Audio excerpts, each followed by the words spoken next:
Edition of the Montpelier Planning Commission meeting to order. We don't need to review the Zoom procedures unless, Mike, you think we do. Nope, I think we're all set. Okay, first is, nope, sorry. Go. We'll need to introduce our. Oh, yes, that's right. commissioners online. Always hoping. Those of you online can just. Sean Linehan, Planning Commissioner. Gabe Wagenas, Planning Commissioner.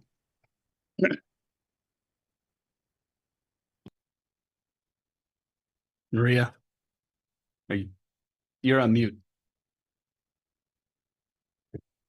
Still on mute. Oh, Nope. She was there. almost there. You unmuted for a moment and then re-muted yourself. I think she was trying to connect, Oh, so she maybe connected down, but not unmuted. okay. Well, She hear you. Maria can. You can hear us though, right? Yeah. Okay. Okay. So for her to vote, you have to hear her. Correct. All right. Well, hopefully at some point Maria can say hello. Next is approval of the agenda. Folks can just take a quick You're look. unmuted. Can you talk? There we go. Yes, can you guys hear me now? Yes, there we go. Yay. Hello, I'm Maria Arsenlis, Planning Commissioner. Good evening. Next is approval of the agenda. Please take a quick look at it. And if anybody has any changes they want to make, let me know. Otherwise, I'd ask for unanimous consent to pass the agenda, to approve the agenda, I should say. Hearing nothing, the agenda is approved. Next is Some of my comments about the completeness of the minutes, so maybe you want to swap those later.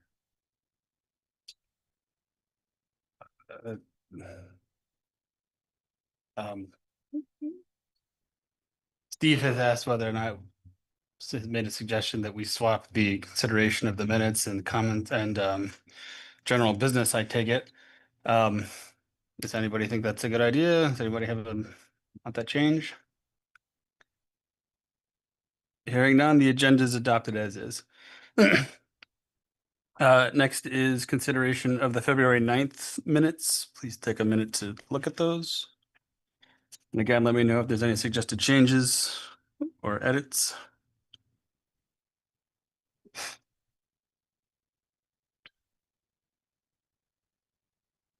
For the record, I have suggested changes in the. I understand that, Steve.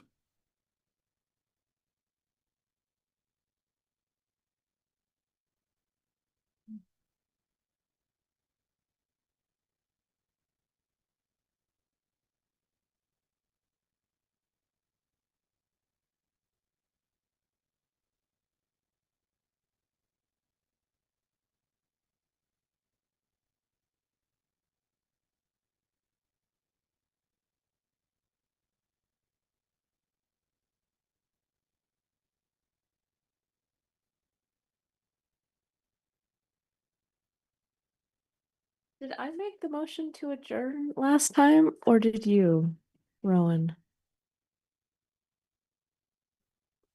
I think that under adjournment, where it says Rowan made the motion to adjourn, it was Leah. Okay.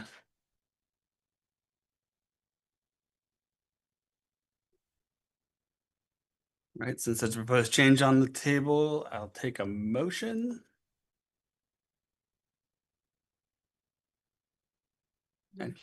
I moved to make that change. Okay, and approve the minutes as well. Okay, I second that motion. all right. All those in favor of There's a public. what? There's a public comment for the vote. Oh, is there any discussion on the? Yeah, I think public is allowed to comment. Yeah, Steve Sure. wanted to Discussion comment on that. Fine. Just make sure you come up to the, One of the. there so microphones. that the minute secretary can actually hear you. Well, it's too late to amend the minutes, so I No, will, it's during the motion.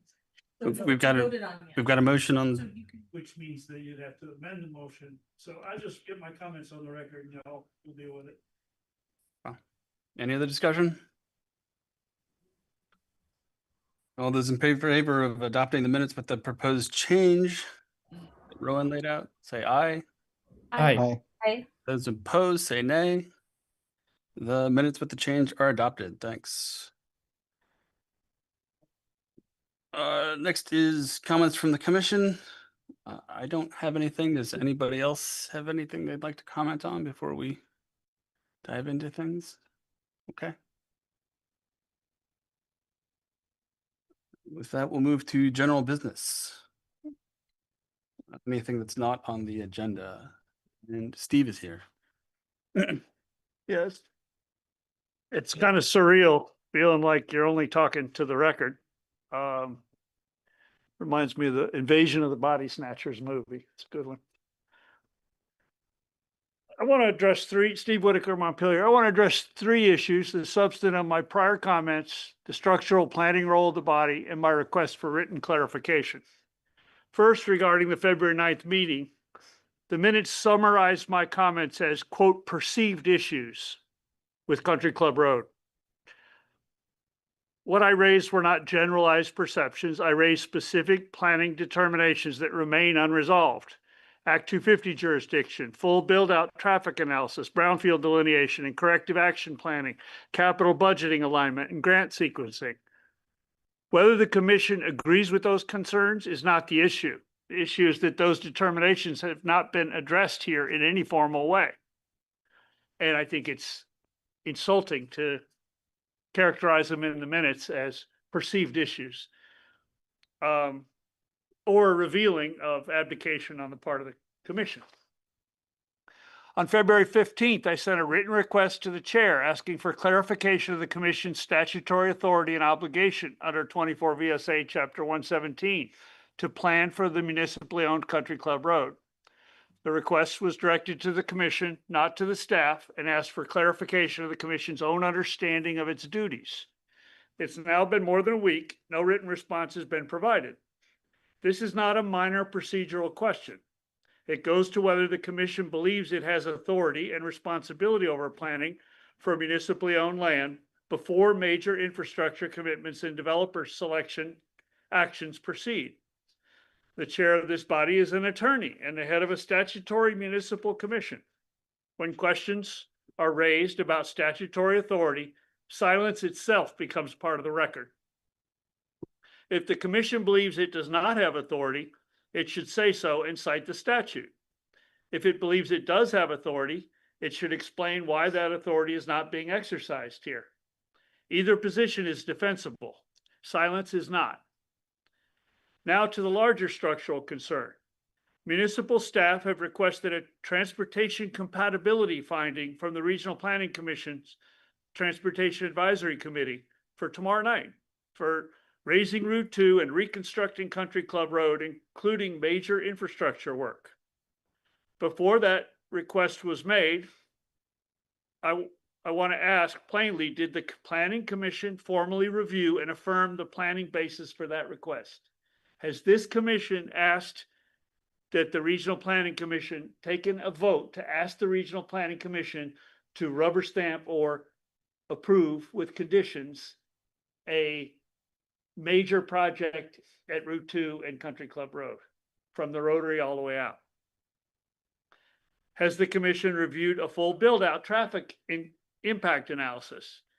Has the commission reviewed the Act 250 jurisdiction status for the infrastructure and associated development? You've seen the map. That project is outside of the Act 250 exemption boundary. That was last meeting you saw the map. I left a copy here. I hope it's in the record. Or I move that it be included in the record. Request, I don't get to move. Has the commission reviewed any completed brownfield delineation or corrective action plan? The entire Country Club Road parcel is the brownfield, is the designated brownfield. That means you can't dig to put pipes in a road in there without written approval from the commissioner. Many soil disturbances have happened there without required approval. Has the commission reviewed a construction management or traffic control framework for elevating a state highway? Has the Complete Streets Committee reviewed impacts to the Cross Vermont Rail Trail Is that the rail trail? Anyway, the trail that goes across there, and sidewalks, among other statutory requirements. If the answer to these questions is no, then external compatibility representations are being made by staff without prior municipal determinations from this planning commission. That's not about personalities, it's about process architecture. Under Chapter 115, this commission is responsible for coordinated land use planning, integrating transportation, environmental constraints, infrastructure, and capital programming. When grant applications, compatibility findings, and zoning revisions advance simultaneously without this commission first establishing the planning framework, then planning is occurring by administrative fiat rather than by the statutory planning body. That's not allowed. Aaron, are you listening? Steve, continue. Are you listening? Steve, continue. No, but I think that's a fair question. If you're taking notes and reading everything else, you're not listening to this, and you're the one who most needs to be hearing this. Because you're the attorney, you have ethical obligations above and beyond the other planning commission members. And these comments are direct to that authority of this commission and whether it's functioning or dysfunctional. Steve, continue. Additionally, when municipal staff advise this commission and represent the city on the regional planning commission, because at the time no planning commissioner was willing to serve as the regional planning commissioner, it becomes especially important that the planning assumptions underlying external requests be clearly vetted and affirmed here on the record before they're represented as the city's position before the regional planning commission. Otherwise, determinations are being made elsewhere than this body that this body has never formally examined. I'm not asking the commission to do the regional commission's job. I'm asking whether the commission intends to exercise and do its own job. If the foundational planning determinations have not been made, then planning is not being conducted in the right order. Infrastructure is advancing before planning findings are settled, and I'm placing this concern clearly on the record. Thank you. Thanks.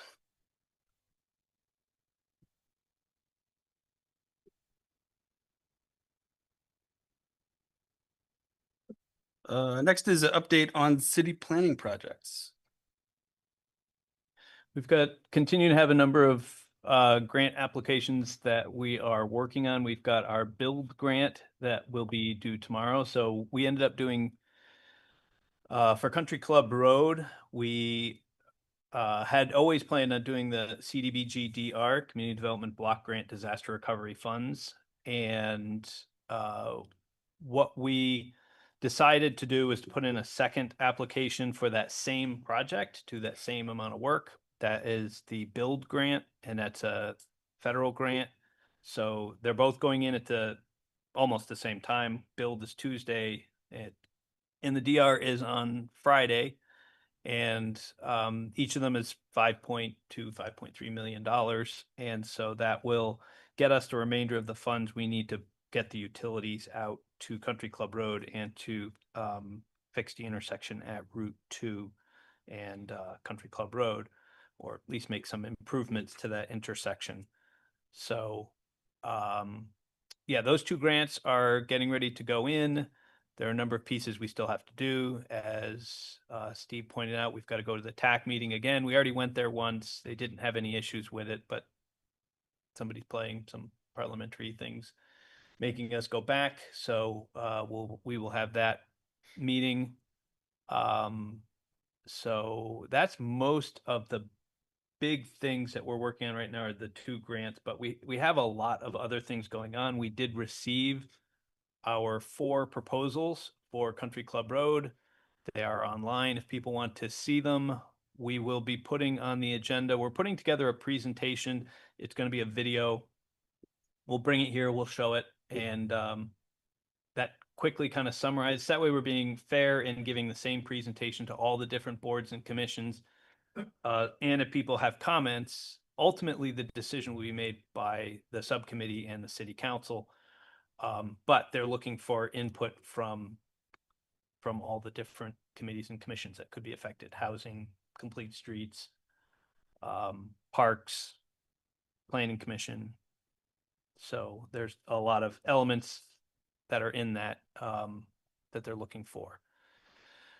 So that will be going on. They won't be making a decision of which one to select until April, I believe. So there's a lot of time to kind of review it. And there's, I believe, a portal that just went out today on the website, which gives you kind of a format to go in and survey to give input. But we will give you guys a presentation, let you see what the various proposals are, and we can talk through them. Is that gonna be at the next meeting, our next meeting? I would imagine it would be at the next meeting, because they're working on it right now, so I think it would be ready for the next meeting. And trying to think what other significant things that we have going on. I'll be on the agenda for a bunch this week, but I don't think anything is, we've got Home Farm Way we're working on. And yeah, just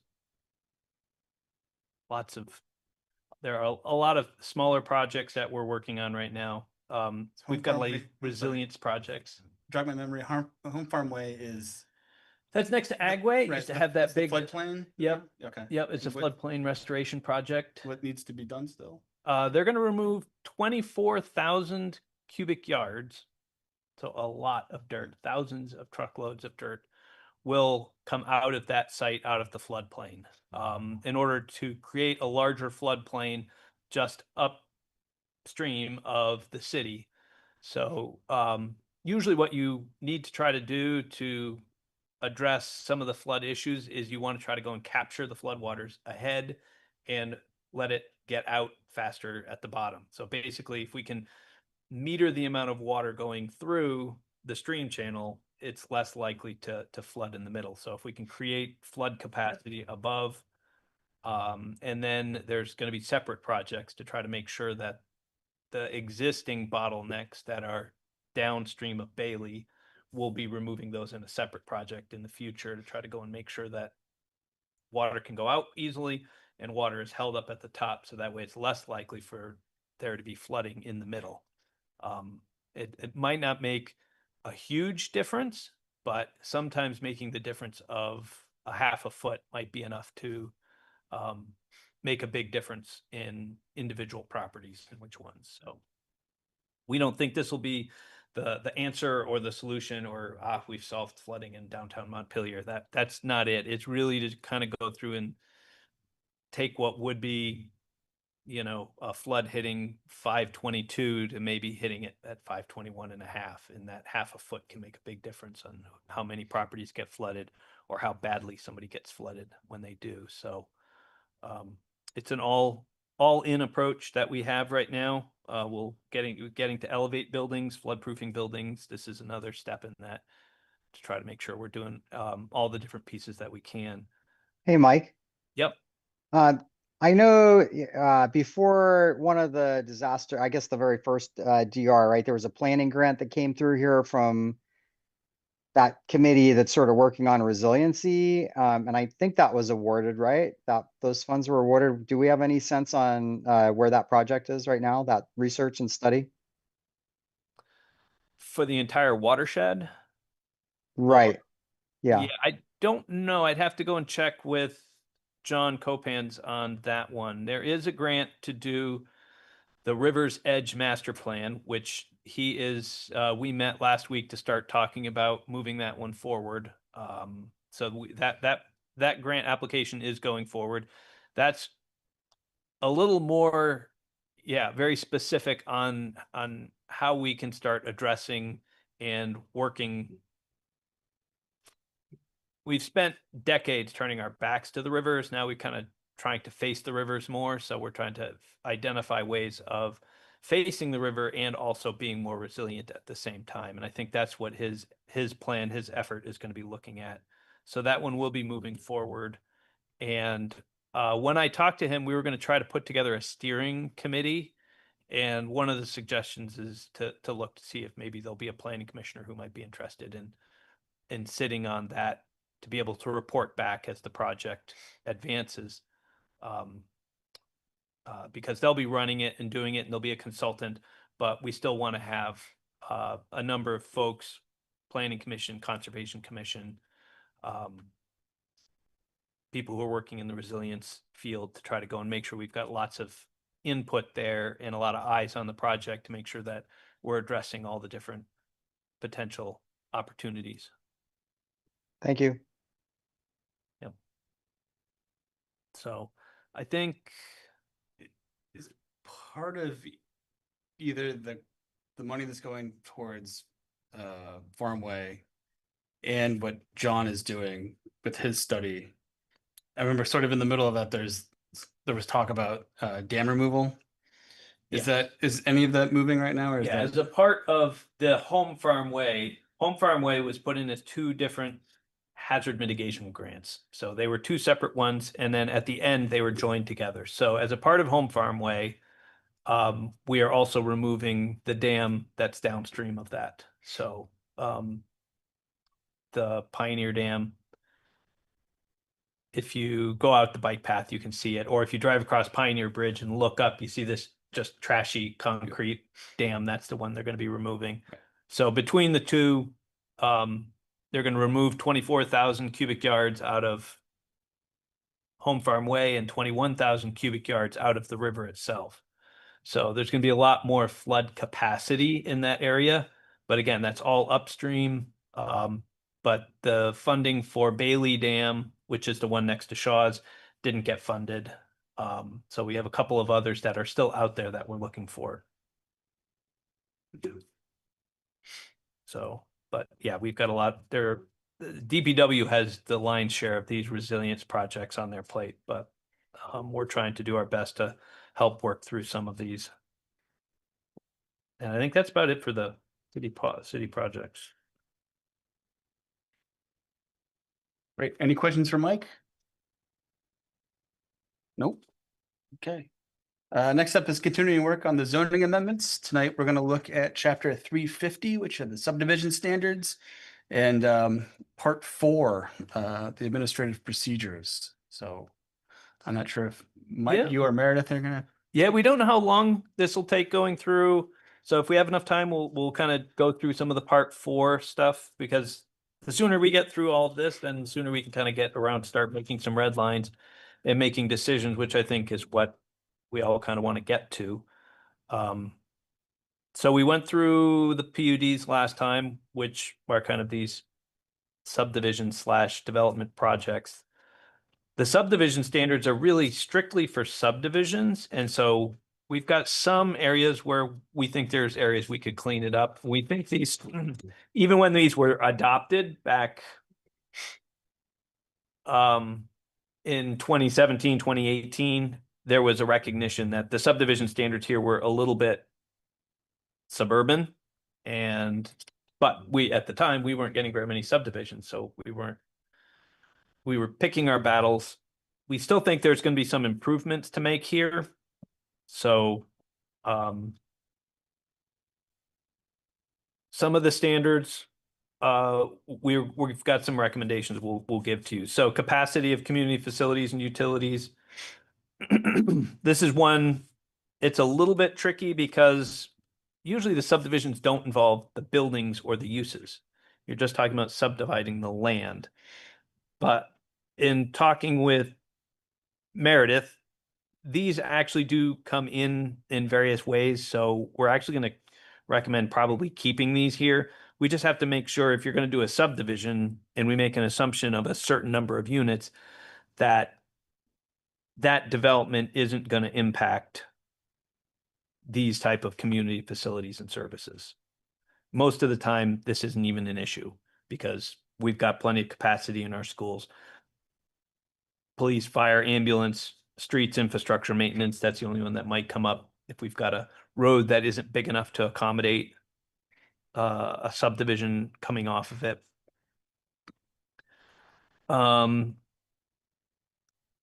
So one of the requirements, suitability of the land, we're going to talk about adding a few things to this and taking them out elsewhere, and we'll get to that later on.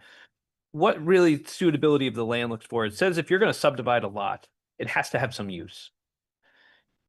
because once a lot is created, it's kind of this catch-22. Once the lot is created by the Supreme Court rules, you can't have a regulatory taking. So you can't have regulations that are so strict that you can't at least put a single family home or something on it. It has to have some economic use. So usually what we do in the subdivision standards is say, well, you can't create the lot if it doesn't have any way of being used. So that's just one of the requirements. So if it happens to be all steep slopes, and we have steep slope requirements that say you can't develop on 30% slopes, you can't create a parcel that's all 30% slope. You'll have to have something that is buildable. So that's what the suitability of the land is. And usually we're not asking people to get their permits at the same time, but we do go through and say, show us how you could use this in some way. If it's all floodway, now floodplain you can elevate, but a floodway you can't. Show us you can actually use it. So We've had this come up once so far. And it was the parcel that got divided off and is now, it's a city-owned parcel, but it's got the community garden. And so there's no way they would have been able to have water and sewer on there, no way you could develop it for almost anything. But because they were saying, no, this will only be used as a community garden, that was worked into the DRB's decision for that subdivision, and we were able to subdivide it off despite it's being covered largely by river corridor, and it was just, so that's a good one. So it's a little bit of just a little bit of background of why suitability of the land is looked at. It's just, and in other places, and actually if you were outside of the downtown core, we would also look at something like show us that you can put in an on-site septic field. If you can't put a leach field on, most of the city, we have sewer and water. But if you're out on Elm Street, if you're out in a few of these other areas, you need to have on-site. All right, if you want to subdivide that, show us where the septic field is and prove to us that you can have a septic field. Because if you can't, we're not going to let you make that a building lot.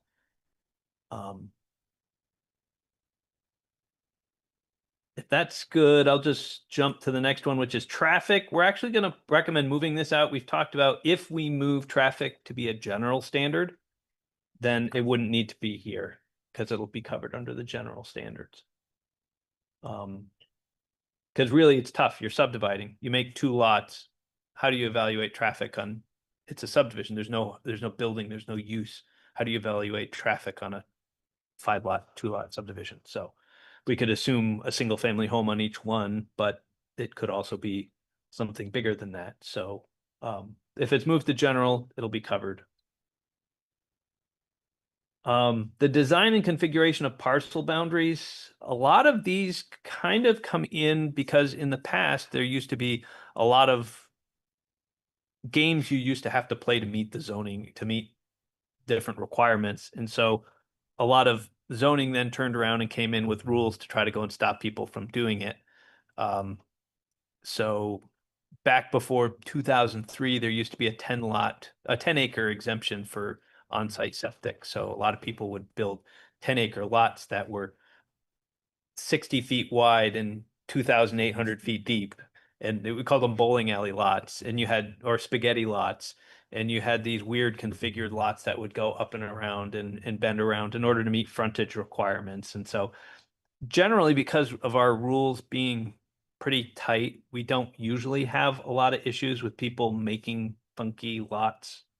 But this is really what we're trying to do, is look at how are they arranged, what are the dimensions. There is a requirement on B about parcels fronting on a street, and we've had this discussion of, well, maybe parcels can be allowed to front on an easement or a right of way. Right now, we don't allow that, but there's been a conversation of that could be a more flexible way of if you had, let's say you had a deeper lot and you're like, well, I'm just going to use this driveway as a shared driveway. I'll have my access. I'm going to sell the back lot behind me. It won't have any frontage, but it'll have a right of way. And then somebody can buy that lot and build a house on it. Or I'll build the house on it and I'll sell the house. So that way it looks the way I want it to look before I sell it. Either way, that gives an ability to add another house but that house would not have street frontage. Right now, that would not be legal. But if we change that to say must front on a street or easement, then we can have more flexibility. So that's just one that we'll talk about when we go forward. Design and layout of necessary improvements. This is where Meredith and I think we need to do a little bit of work. These kind of need to be designed, especially point A when we're talking about streets. They really need to match up with our complete street standards and our actual road standards. Again, these were very much kind of grabbed up and recommended by the consultant, and they're a little bit more suburban, in my opinion, than urban. And I think we can go through and do a better job of cleaning these up. But I don't think we'll go through each one of these unless people would like us to pick through them. But for the most part, we think we can loosen these up quite a bit. I'm looking at the next page, design speed. Applicant shall design new roads for a speed of 30 miles an hour or less. Well, we have complete street standards, the street typologies. They define what the speed limits and the pieces will be. And so that would be the driver instead of just setting it in here. Street widths, the same thing. A lot of those tie back to the street typologies that we have. If a street has a certain amount of use, then that will set how wide it's going to be and whether it needs sidewalks and whether it needs bike lanes.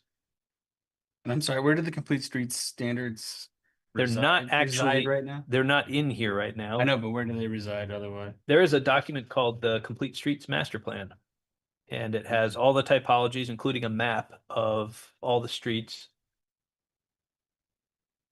And that kind of goes through and says, although we're going to probably have to revisit that at some point, because every time we have the Complete Streets Plan, and it was a lot of public input to make the plan, and then we have projects like East State Street that come up, and then the first thing they do is waive the fact that we're not going to meet our Complete Streets Plan. So at a certain point, you start to ask your question of, all right, if we're not going to actually build the plan. When did the master plan become effective? 2017, I think. 2016, 2017. And that would really address a lot of these issues where we start talking about grade and plantings and all of those issues. Bike and pedestrian facilities, which is point B, that's the same thing. All of that is in our Complete Streets Plan. Hey, Mike, I think you were either traveling or sick when we kind of talked about this when Meredith was there, but I don't know what's in that master plan. I've never looked at it.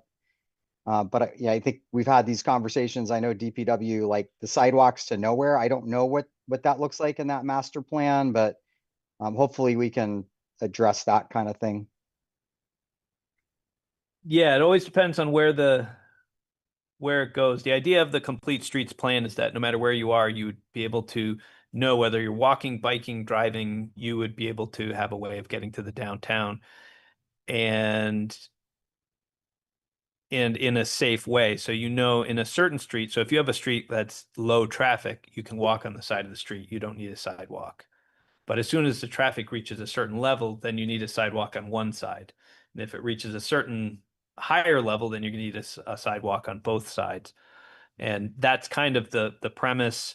And then each one of those, when do we need on-street parking, off-street parking? And it works quite well, actually, when it's followed.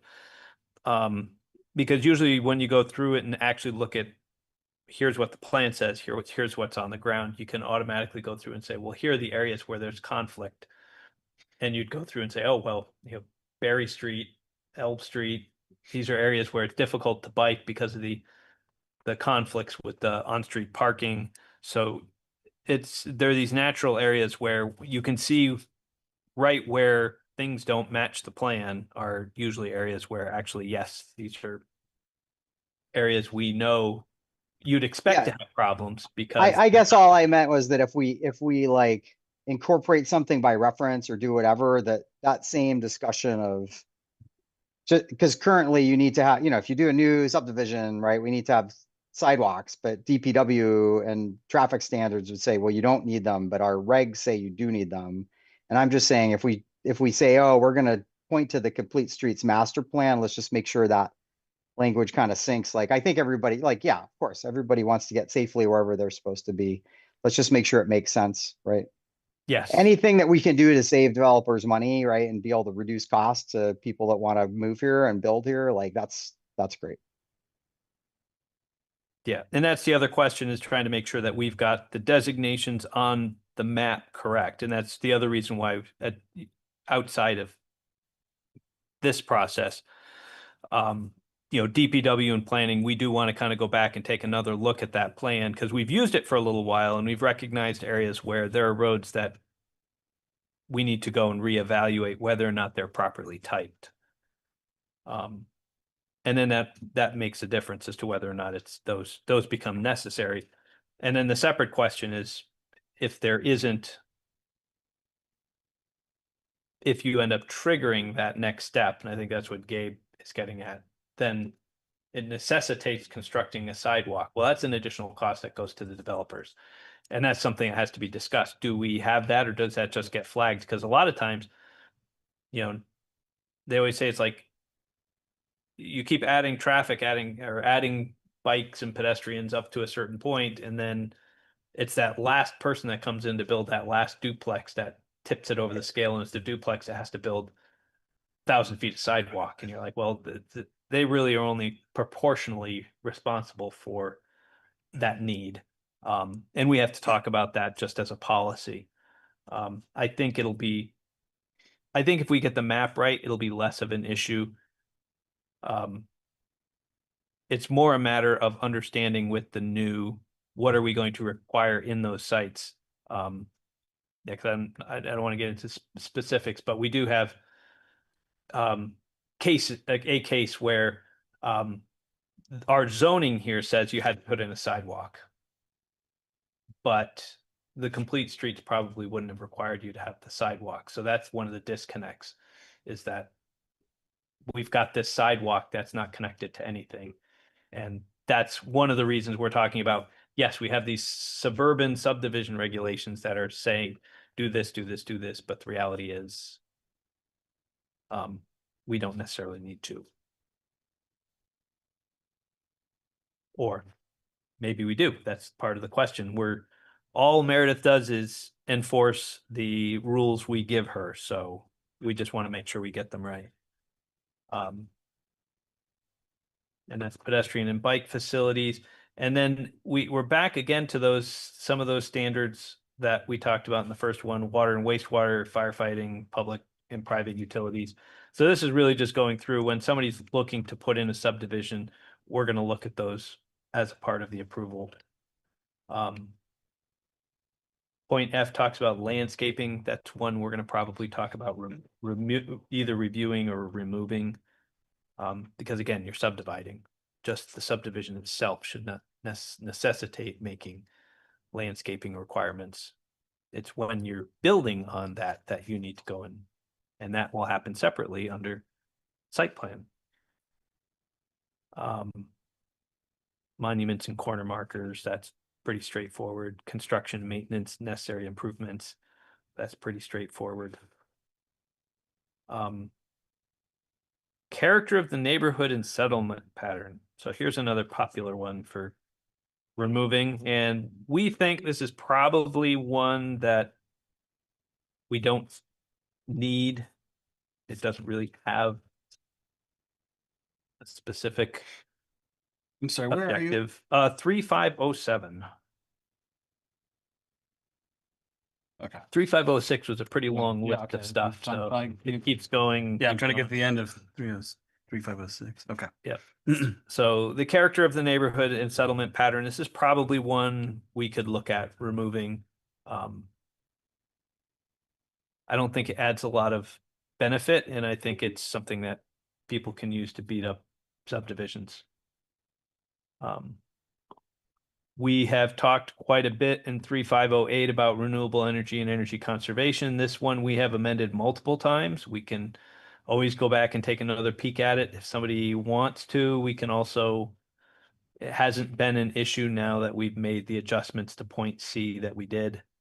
So that's an option for you guys to look at and consider.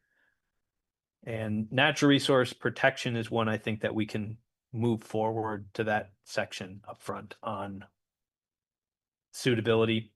Because as long as these things are being addressed, we really can't protect the natural resources in the subdivision. I think we just have to make sure that we've got these areas.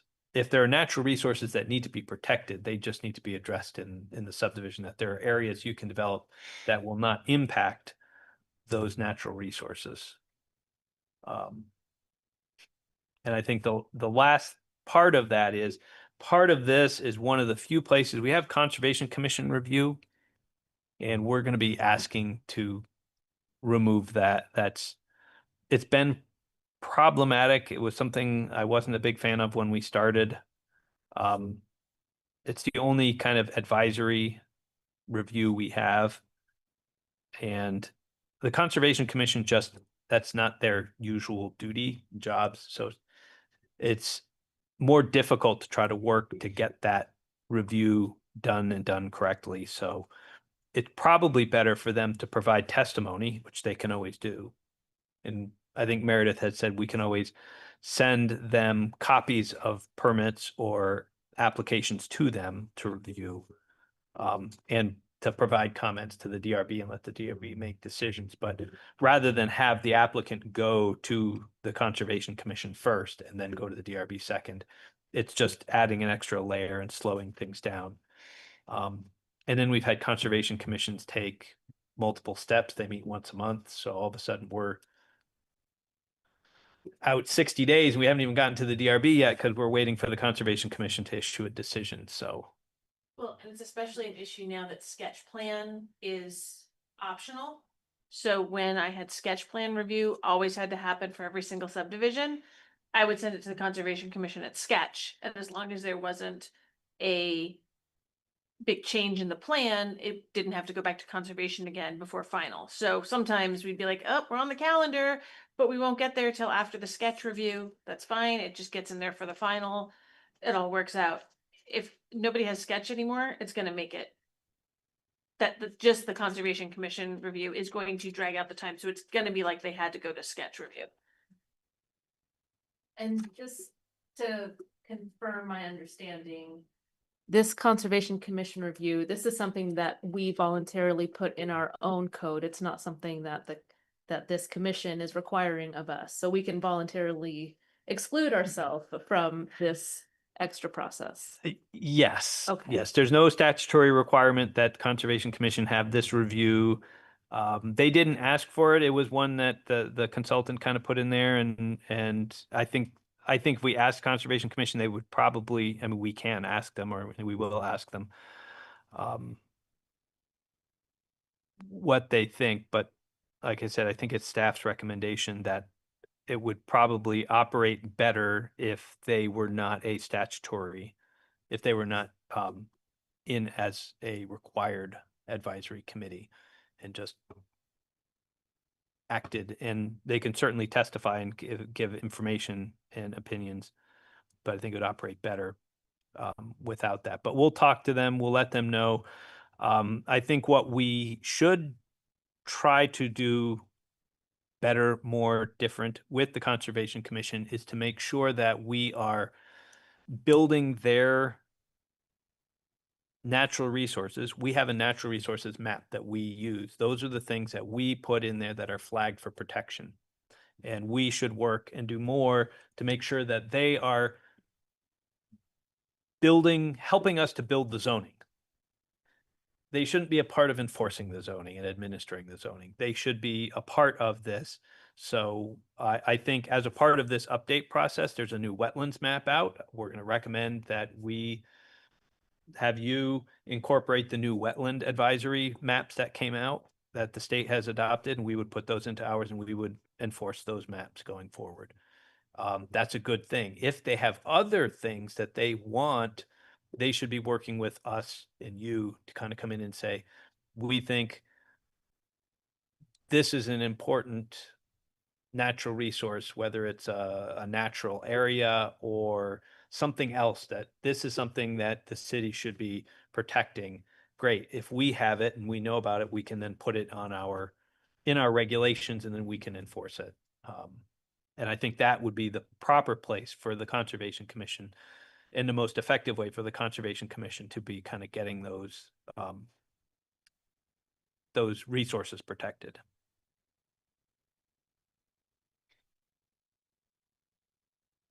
And that is relatively quick run through subdivision. Any questions about subdivisions? Anybody? So part 4 is one that is, these are the administrative procedures. This is one of the ones I was kind of joking, half joking.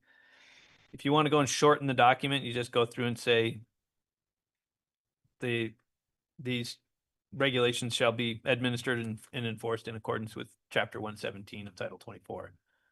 And you don't put all this in there because it's all in state law. But the reality is it's helpful if people want to try to understand. If somebody is a nerd and wants to go in and read these things, that they can kind of get a sense of where things are. But we have to be careful, because for the first 20 years of my career,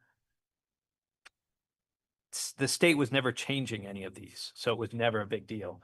Now the state has gotten into the habit of, like, every other year they're going through and changing stuff. So now when we put them in here, we have to be careful about the fact that we may be setting things stricter than state law, and state law changes and we can't take advantage of it, or our regulations conflict with state law, which we can work around, but that's just it.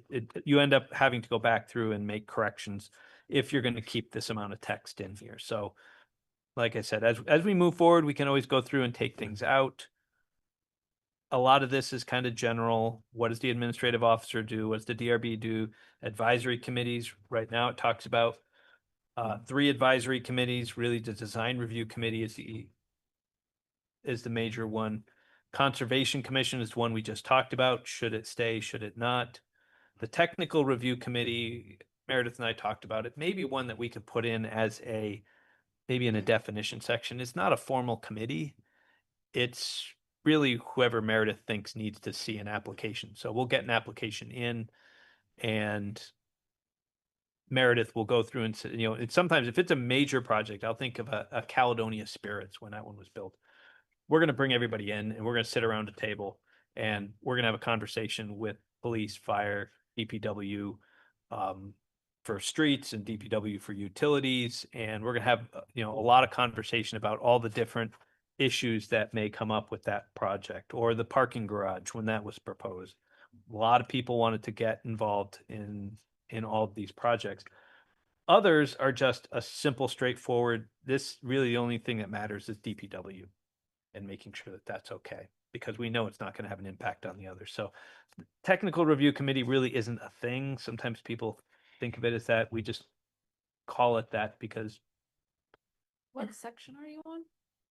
part 4 now. 4003.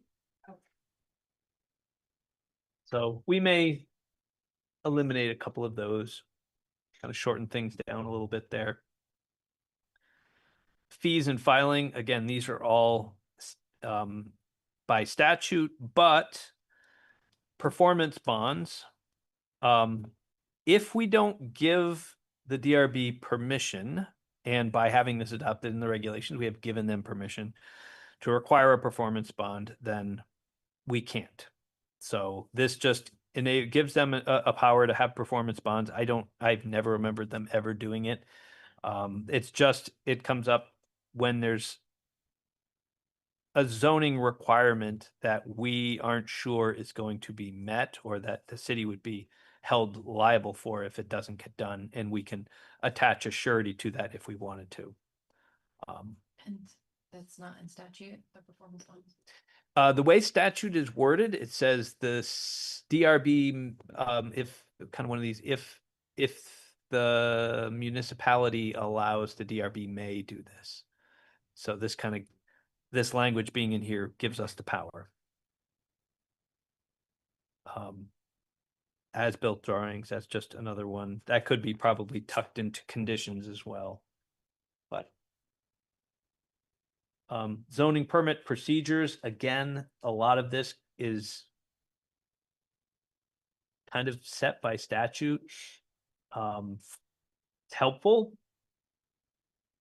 Some of these things we kind of need in here, so there are pieces we need to save. I'll point out like 4201F.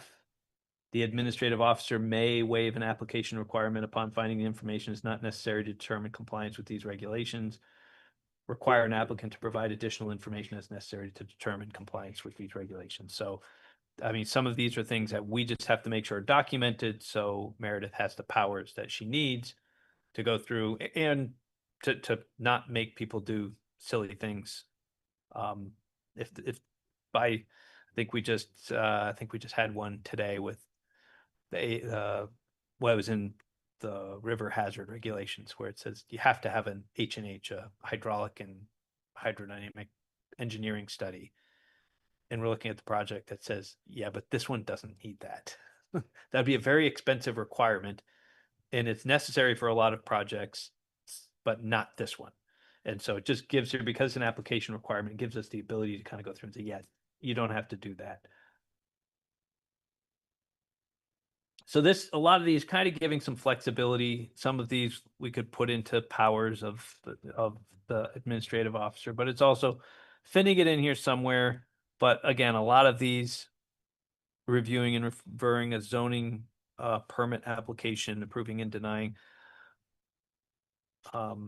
permit of effective date. So we do have a couple of these that we're going to still maybe talk a little bit more about when we get into making the actual red lines. One of them is when there's an application that goes to the DRB, can we just send a piece of an application to the DRB, or does the whole application to the DRB? So somebody needs to have a fence waiver. Does the whole single family home application go up there for them to review, or do we just send them the rest of this? Meredith will take care of. She can't do the fence waiver or the stream buffer variance. Those have to go there. Other cases, when a project goes to the DRB, they get the whole thing. I think some in here, in these procedure rules, this is where some of that gets kind of sorted out. We'll have a rule that'll go through and say, in these instances, only this piece will go. And that helps to make the DRB hearings go a lot faster because it takes out a lot of the questions that can sidetrack an application. Because if the whole application is there, then you end up in a situation where somebody might talk about the landscaping or the trees or something else when it's all we are talking about is just the fence height. It's 6-foot fence. If you want to be more than 6, you got to go to the DRB. Because of XYZ, they want to put up a 7-foot fence.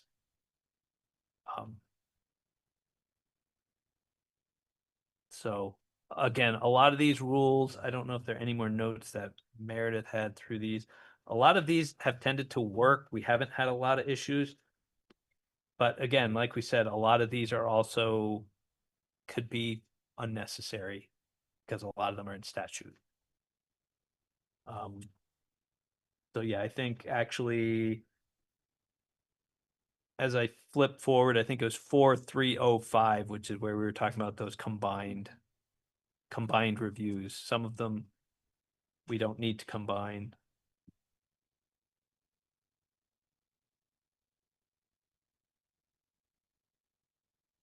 Notice and hearing decisions, again, all set in statute. We could remove most of those.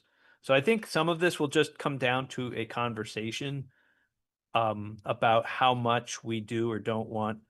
Ultimately, the entire procedures section is 25 pages. So we're not talking about a large, we're not talking about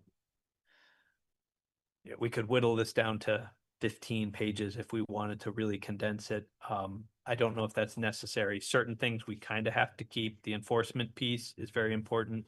That won't change. That's working well. We have to have that as it's written. But we'll go through, clean this up a little bit, but that's most of part 4. And I think to get a better understanding of some of the process pieces, I think Meredith had some slides that she gave me. I think we can present them at the next meeting, because I didn't prepare to have them tonight, but I think you had a set of things that kind of go through in. Yeah, it's super detailed, the slides, because it was put together so that my DRB would understand the full process. They had all sorts of fine-tuned questions about how a permit flowed through the process. So it's pretty heavily detailed, including like timelines and for ZA decisions, all of those things in there. And honestly, like, I mean, if you decided you really wanted to cut way back on the procedural part in here and just reference state statutes except where absolutely necessary, that kind of detailed timeline could be a reference on the website if people really wanted the nitty gritty. As well as we're also talking about trying to do a more layman friendly version for people and more like checklists on how to do the process and break it down to simpler parts. But yeah, it's pretty detailed. Yeah, it's multi-slide depending on which kind of permit you're getting. Flow chart. But that But it does helps help you- walk you through it all and visualize it a little bit. Yeah, it helps you kind of understand from the easy project. Okay, it's just a porch or a deck. That's not in design review. You know, what's that process? That's easy. And then each one can kind of get a little bit more like, okay, well, what if it's a porch or a deck in the design review? And what about, you know, as projects get bigger, you end up in minor site plan, and then you get into major site plans, and you have conditional uses, and the big answer is, if you've got a project idea, call Meredith, call Nick, or send them an email. They would really prefer that. We always like the emails. And the reason why we like the emails is because we can reply in writing, and then you have in writing what it is we told you. And rather than sometimes people didn't get all the notes down or didn't write it down right. And so that's why we like to have things emailed, because then we can refer back to them. Or sometimes we make a mistake. So it's great to have it in writing and be like, oh, nope, I was wrong. Yeah. So we do, so we do, like we said, we do have the process things, because we just went through and explained. This whole thing was 4 or 5 months of us going front to back to talk you through the entire document. And you probably still have no idea how an actual permit would actually work. But the sense is, though, that you've got these different pieces. Part 2 talks about your districts and what's allowed, what's not allowed. Then you've got part 3, which have your general standards and your site plan standards and your conditional use standards and your subdivision standards. And so and what we do is just go through with each application, and depending on what it is, we can start at the front. And I've always described it to every zoning administrator as like buckets. It's got to get this bucket, and then it goes in that bucket, and then it goes in that bucket. And when whatever number of buckets there are, those are the sets of regulations that it's going to be reviewed against. And it sounds very complicated, but once you start doing it enough, you just start to make sense of, okay, it's this, it's this, it's this. And then I got a certain order for going through. And for the most part, most of the regulations, 200 and something pages of regulations, most of it won't apply to any of your projects. It's a very narrow set of them, because once you've gotten to the buckets, you'd have to have a pretty crazy project to hit a lot. And so But again, we can go through a couple of those scenarios. We can always get you the slides if you want to be wonky and nerdy and go I'm through curious them. to see the slides. And I don't know what I'm not making any promises I'll be doing it. I'd like to see them. all right, well, I mean, I think it's just helpful to kind of see how the zoning administrator sees that process. Yeah. And so that's like I said, that was a training PowerPoint. Right. And flow chart.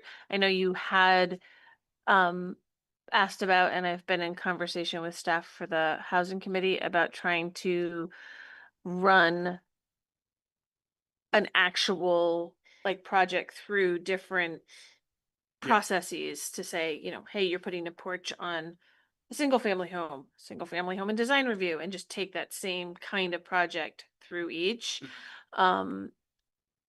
And so I'm looking at trying to do that. It's just fitting it in with the time, but the PowerPoint, flow chart was something I had tucked away, and so I just made a few updates where things don't apply anymore. At least I can only speak for myself, but I feel like anything that can help sort of contextualize these Yeah. regs Yeah, and that's, in a real world scenario is very helpful for Right. me, because it helps to more than anything else. Like, I'd like to be able to see it from two perspectives. One, from the applicant's perspective, and from the administrator and staff's perspective. It's just very helpful to see if there's any disconnects between those kind of two approaches, to see if there's a need to make changes, to accommodate those friction points. But, Yeah.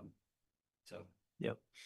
And yeah, and in the end, big picture, in the end, the worst, we had last year, we had one application that took 90 days, but the average was 43 days, and all but 3 were within 45 days.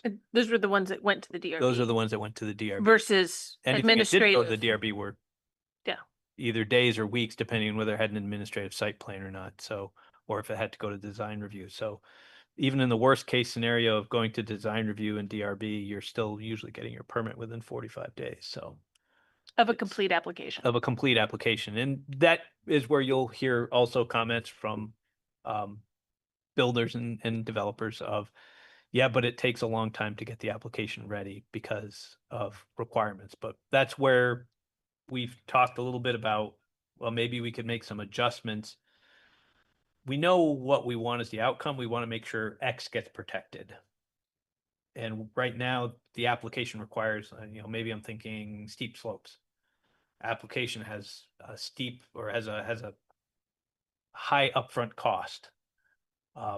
And maybe we can bring that down by improving, or saying not every project needs to have that engineered stamp.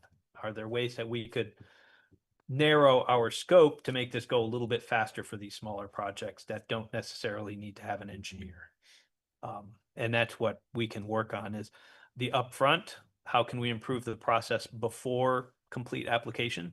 And we think once it reaches complete application, it goes fairly quickly or smoothly. Although there are places which we've pointed out to go through and say, hey, here's a place, and we flagged them. The interim rules seem to have made a big difference. The sketch, some of these things, sketch plans or site plans, not having to go to DRB or the subdivision. Both of them, Both both of them. changing subdivision and having minor site plan cover more projects. Both of those things have been moving things through faster. Yeah. I've had administrative subdivisions and more administrative site plans for projects that normally would have had to go to the DRB since we made that interim change. So that's been good. But we'll go through, and I think what would happen next, I mean, we'll probably at the next meeting be going through and spending a lot of time talking about Country Club Road. But I think after that, the second meeting in March, unless we have other things to talk about, we can start getting into some of the red line ideas of, all right, what do we want to start with? Where do we want to start going? And I think it might be just laying out some big picture things that we heard. Because I think we would want to make those, if we can make those big picture decisions early, that helps us to then start making the red lines. Because then we don't have to worry about talking more about, I'm thinking the architectural standards. if we make a decision that goes through and says, let's apply design review to these requirements rather than have separate architectural standards, then a whole bunch of stuff goes away. And it cleans up a lot. And that's just a decision to make and have a discussion of whether or not that's a valuable improvement to the process. But I think that would be, if we get some of those big decisions done, then we can start walking through, making some red lines and getting stuff ready to go. And at some point, I think we also will have in March coming up, we're going to be bringing back the river hazard regulations to have a public hearing. We did interim changes 2 years ago and they're going to expire.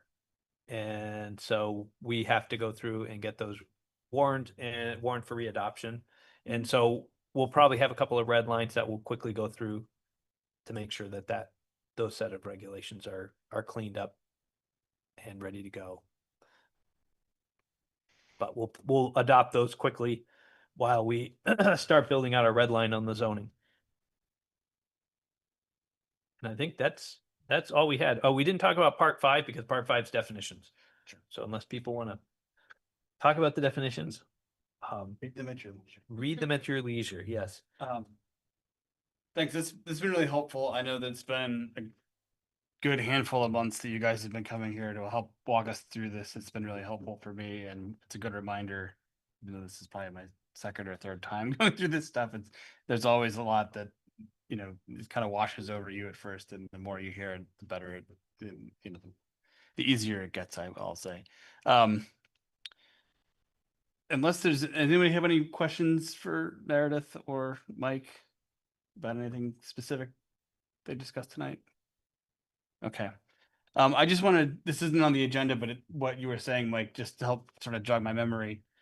What I would like to do, part of when Maria and I had a discussion with the housing committee, we took one of the ideas that we kind of came away with was at the start, once we start putting pen to paper with respect to the zoning regulations, we thought that a good exercise for the commission to have at the outset is to really sit down and have kind of an idea session, but more of a constructive dialogue and figure out some sort of North Star kind of concepts that we want to make sure get baked into these regulations as we move forward. In other words, it's really sort of come up with really have a good discussion about some guiding principles that we want to help us navigate this situation.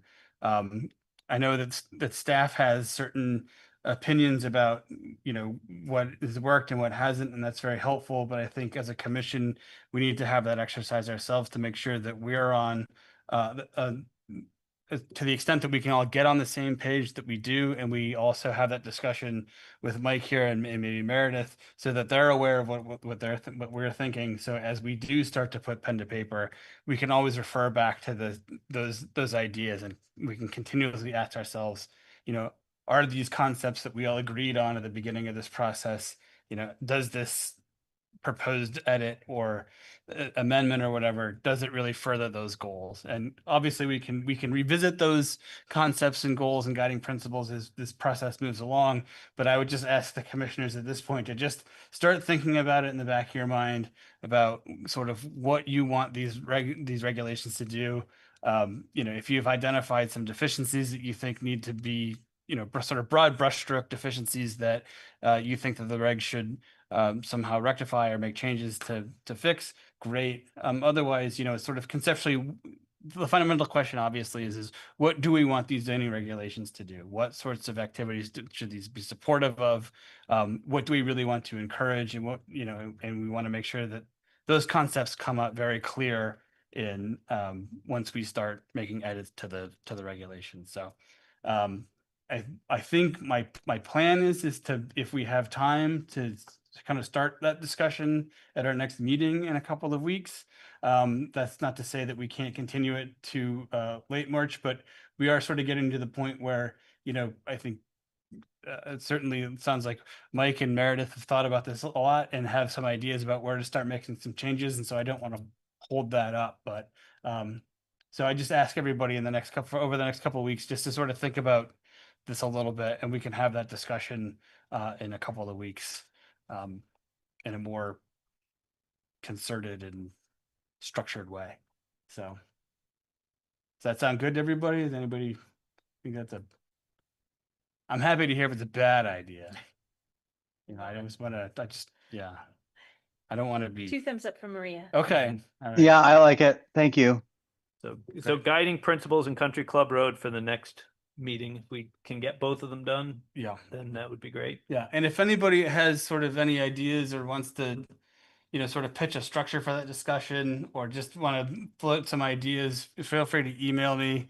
I just would, again, remind folks that we can't really be having large discussions over email outside of these meetings. So it's okay if you sort of have a pointed email to one person or another, but if we're CCing everybody on those email chains, that's really the kind of discussion that needs to take place here in the hearing room and in this room in council chambers as opposed to over email. So again, if you have some ideas about what I just said, feel free to forward them on to me and I'll do my best to kind of incorporate that into an agenda item and as I think about ways to facilitate that discussion and at the next meeting. So thanks.